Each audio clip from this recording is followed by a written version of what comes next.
Eu nu iau la ocazie, dar nu știu să ajung acolo, bossule, și de-aia am zis să-l iau. Unde, la Ghimpați? Să o pe omul ăsta, că trebuie să ajung, stai așa puțin. Bagă-ți asta ca să nu ne oprească poliția, să n-avem treabă. Da, frate.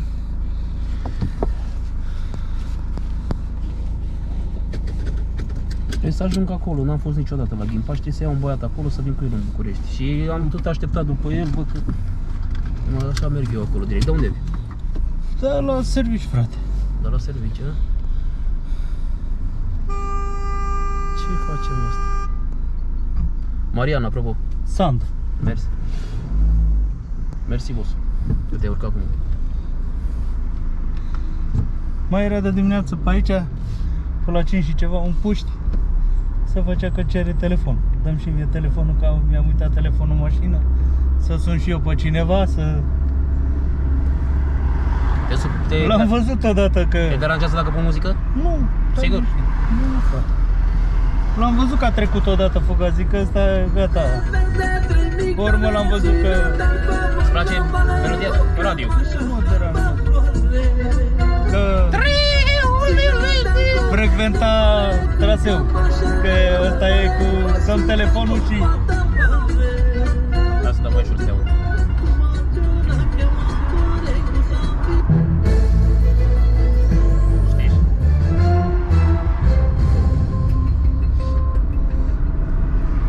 Întrerupem programul nostru obișnuit pentru o știre de ultimă oră. Atenție, este o situație fără precedent în istoria umanității. Din păcate este adevărat. Avem confirmarea soborului bisericesc că mii de suflete au rămas captive pe pământ după ce acestea au murit.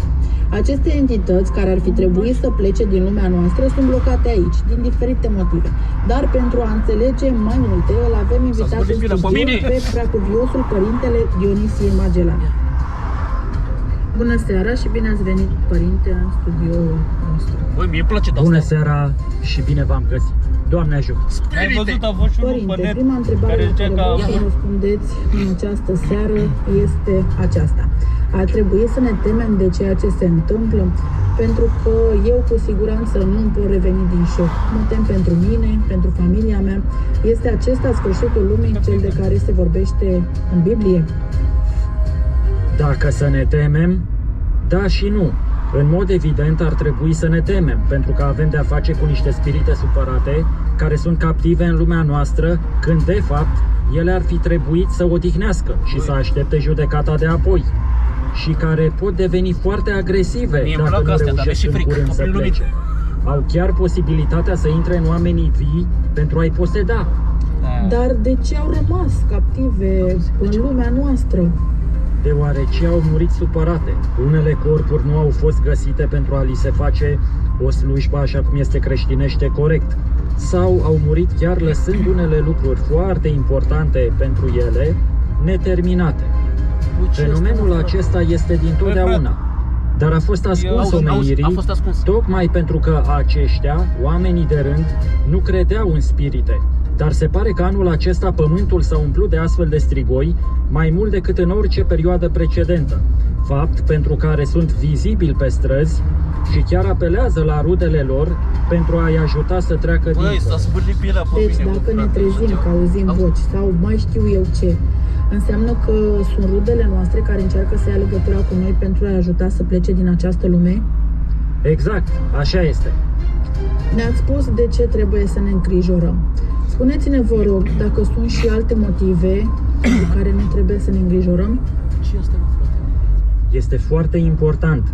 Nu încercați să le contraziceți sau să le supărați. Nu arătați că vă este frică sau milă de ele, pentru că s-ar putea să vă bântuie până își văd scopul împlinit. Vestea bună este că s-au depistat în unele zone, cum ar fi Mihăilești, Videle, Buzău, Maramureș, în zona Sighetului, Cernavodă și altele, unele porți intergalactice pe unde spiritele pot părăsi pământul dacă sunt conduse acolo de rude. Atenție! Aceste porți sunt deschise doar astăzi de niște puteri divine, tocmai pentru a salva pământul de suprapopularea spiritelor. Repet, Astăzi? doar Unde a zis astăzi la Teleroman sunt cu A? deschise porțile și vă sfătuiesc să stați în Ieși, case să și lasă- să nu vorbiți Sau unde a zis? sau să vă uitați Videle, deloc la videle e telefoane, departe de pentru față. că undele din satelit E departe? atrag spiritele în proporție A de zis ceva, domnul Mihăilești, unde e? 200% Mihăilești unde e? mai E departe? mult Mihăilești decât aici. de obicei. E Brăgadirul? 815 Unde e barajul? 444 este telefonul Stai, frate, 2 redacției minute să noastre. aud O să știrea asta luăm și și plecăm. câteva telefoane în direct de la telespectator. Așadar, dacă ați auzit sau ați văzut ceva legat de subiectul nostru, intrați cu noi în direct. Băi, vine Părinte sfârșitul Dionisie, meu, frate. o ultimă întrebare. Este acesta Frate, sfârșitul lumii cotați despre scumpire. care se vorbește în Nu știu ce Biblie? la ce. Cu siguranță toate semnele arată că venirea lui Dumnezeu este aproape și suntem în zilele de pe urmă. Dar nu, cu toții sperăm să depășim această cumpănă și cred cu tărie că după acest terifiant episod cu entități și spirite care ar fi trebuit să fie de dincolo de noi, vom fi un popor mult mai credincios și cu frică de Dumnezeu.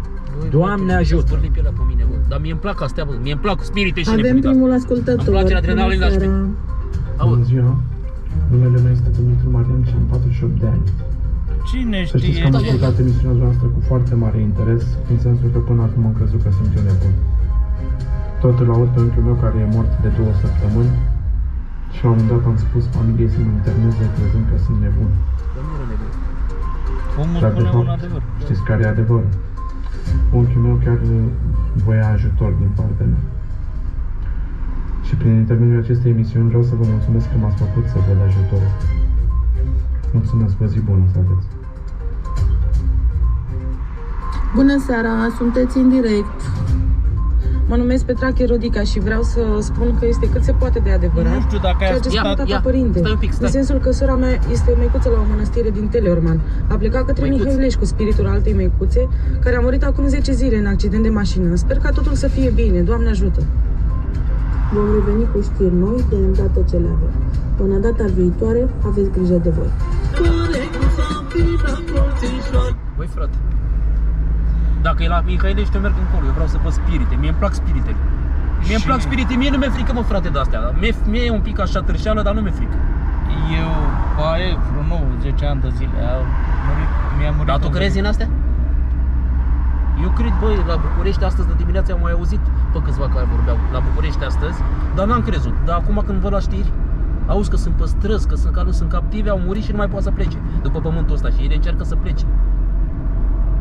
O doctoră mi-a zis astăzi de dimineață când am fost la doctor. O fi, frate, și asta ceva, vreun semn al lui Dumnezeu că vrea să întoarcă, Păi să ne vine sfârșitul, ajute, să ne da. facă un Da. bine.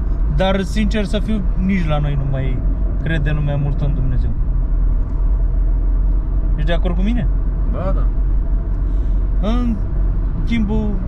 Acum cred că după astea cu spiritele astea o să dea la televizor, o să dea la toate astea. mai ales patronii ăștia cu lăcomia, cu avaritatea asta de bani, să apuce, să nu... Frate, cum fac să ajung la videle acolo? Că vreau să mă duc acolo să văd. La Videle? Da. De la Ghimpați trebuie să faci undeva stânga și mai mergi vreo 35-40 Deci de kilometri. eu mie îmi place asta cu adrenalină, cu Dar astea, o fi, cu toate unde o fi, nebunile. cine știe pe unde o fi, pe un Păi Videle? auzi că e o poartă de asta unde pleacă toate spiritele pe acolo, Păi- astea care sunt blocate. Și dacă știam să spunem eu, uite frate, ce e? Te duceam direct. Dar nu știu. O fi și asta ceva, vreo putere dumnezeiască, vreo... Și asta ce vrea și asta. Bună seara, micuță. Puteți să ne luați și pe noi până la Mihăilești? Ce s-a întâmplat? Mi s-a stricat mașina și Hai, trebuie urcați, să ajung. urcați. Închideți-o să n-aveți probleme, n-aveți nicio problemă. Închideți-o cu cheia să n-aveți probleme și haideți. Hai să o luăm și pe ea. Te fute asta căciulă mână că la pământ. Ce? Te fute asta căciulă mână că la pământ. Ce? Uite săracă. Ce-o făcut pe domnul Cristi? Aici, hai. Hai, dă-te mai încolo și... Da. Hai, te rog. Hai, nu face... Urcă-te maicuța aici, că ai loc. Vă mulțumesc frumos. N-aveți pentru ce, maicuță. Dar ce s-a întâmplat? Deci s-a stricat mașina?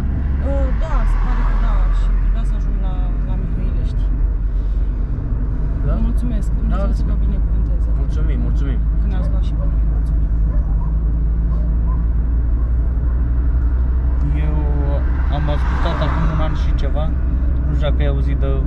Baba Vanga, o prezicătoare de... Aud, frate, că eu știu toate astea, cu spirite, cu toate astea. Și cam ce a spus ea că se va întâmpla în 2022? S-a întâmplat, nu? Cam în mare parte. Deci Dumneavoastră, măicuță, vă întrebăm că sunteți cu Dumnezeu. Da. Cum e cu spiritele? Credeți în spirite? Credeți în toate astea? Nu știu ce. Că asta vorbeam cu prietenul meu. Tocmai acum 2 săptămâni, sora noastră, măicuța Roxana, a avut un accident și Dumnezeu să o ierte. da, Dumnezeu să o ierte. Din păcate Era bătrână? este prinsă. Nu era, chiar o vârstă destul de fragedă și din păcate spiritul ei este prins în lumea de pe pământ și de asta vreau să ajung urgent la nivel să ajungem ca să... Cum adică să ajungem? Cum adică să ajungem? Noi două să ajungem. Care noi două? Spiritul- Măicuță, mă induci în eroare, rău de tot, te dau jos. Care noi două? Eu și cu spiritul am urcat împreună când ne-ați luat acum.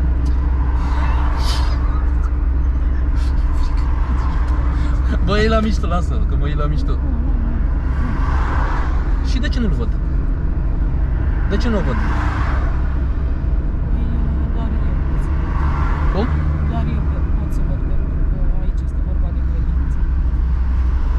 Și acum e cu noi în mașină? Da, este chiar aici. Și unde merge? Spune-mi unde merge, unde te las? Lasă-mă în pace, lasă-mă, stai puțin, lasă-mă să vorbesc cu oamenii ăștia. Te rog frumos. Cer scuze. Ce? Cum? Îi cunoști? Cum? Îl cunoaște? Cum? Știi cum îi cheamă? Cum mă cheamă? Cum mă cheamă pe mine?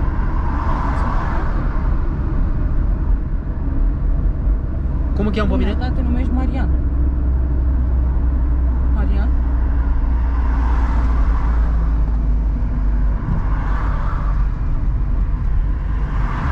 Stai ca să-ți arăt. Dacă mă numesc Marian.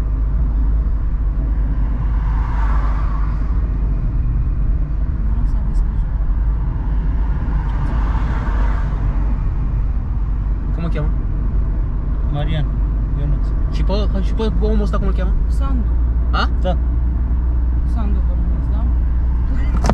Este exact unde vreau eu să merg. Exact unde vreau eu să merg să văd spiritele. Unde te las, unchiule, ca să mă duc cu ea? Nu, stai Eu- cu unde minte, stai? Merg la stai, Ghimpați. stai, te rog frumos, te rog liniștește-te. De la Ghimpați. La Ghimpați? Când ai zis că mergi la Ghimpați?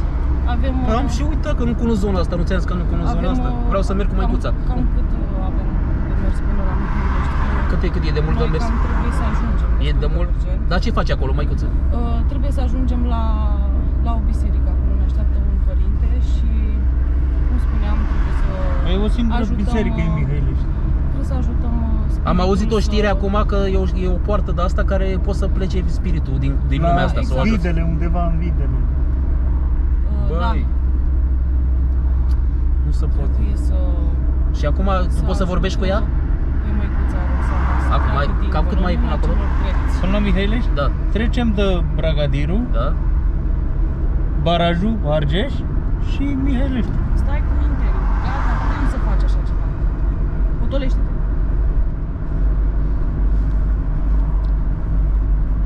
Ce frică. Gata, te Ce rog, frică? stai acolo. Ce frică? Stai acolo. Ha? Mergi cu mine? Cum adică? Da?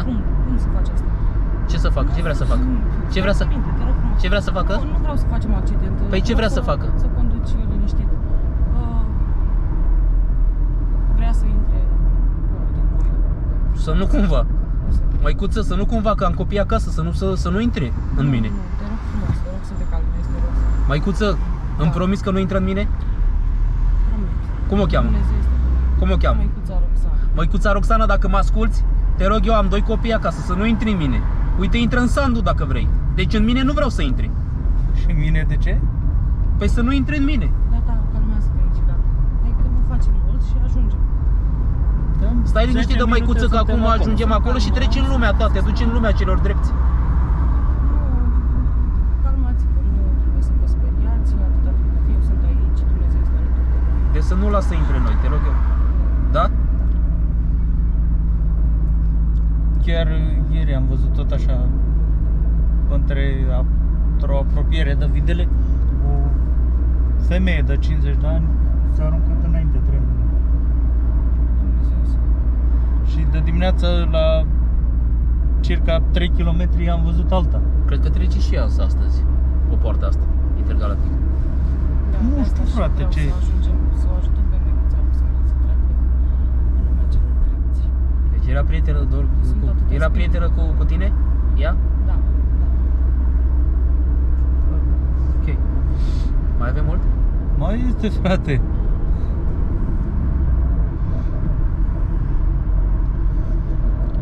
Dacă lumea să te rog, e frumos.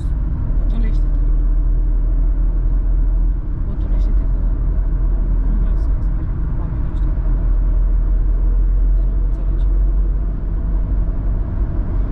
Gata, că mai avem puțin și ajungem, înțelegi odată.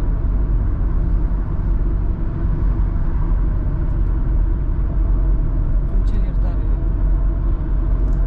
Nu, că eu deja am inima în gât aici, nu mai pot.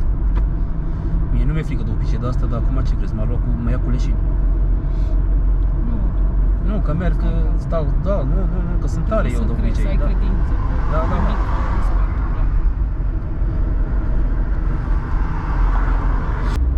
M-ar deranja dacă mi-aș spune puțin liniștită. Stai puțin liniștită, dacă vrei închide ochii că te trezește prietenul meu, dar te rog eu, să-i spui măicuței să stea liniștită cu noi cât... Da, încerc, fac tot posibil. Bine.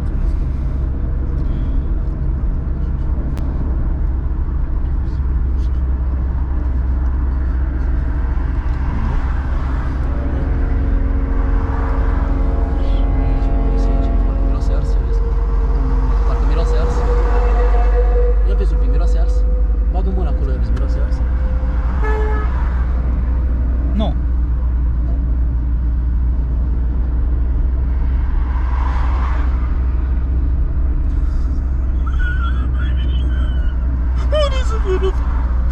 să mă familia mea.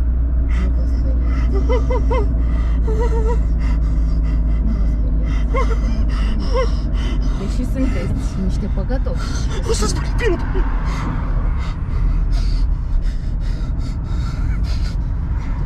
Eu să nu le lași, să ne lași în pace, că te lăsăm acolo, da? Încearcă asta, Matunda, dar eu voi rămâne pe lumea asta să fie păcătoși.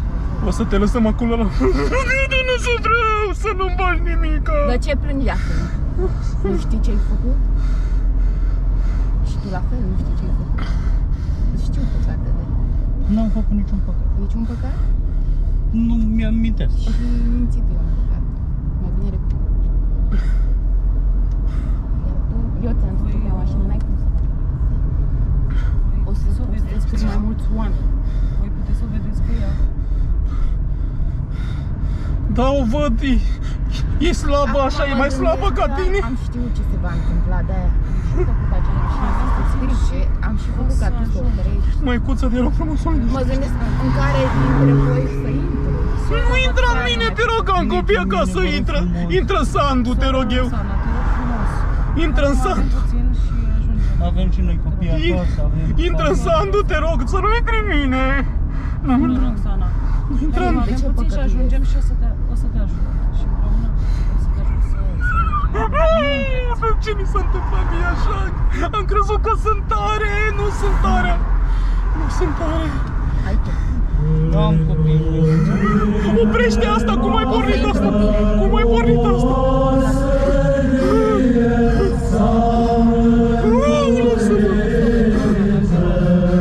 Lasă-mă. Te voi posteza. Oprește!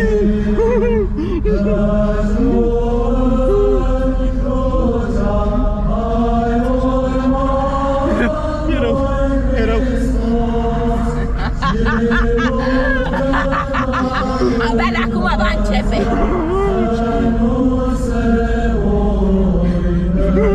Trage pe dreapta.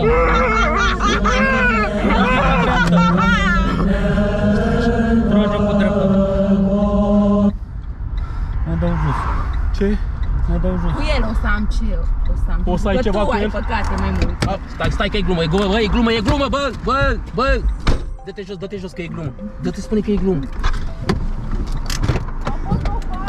Bă, e farsă, e glumă să mor eu, vino coate, că e glumă.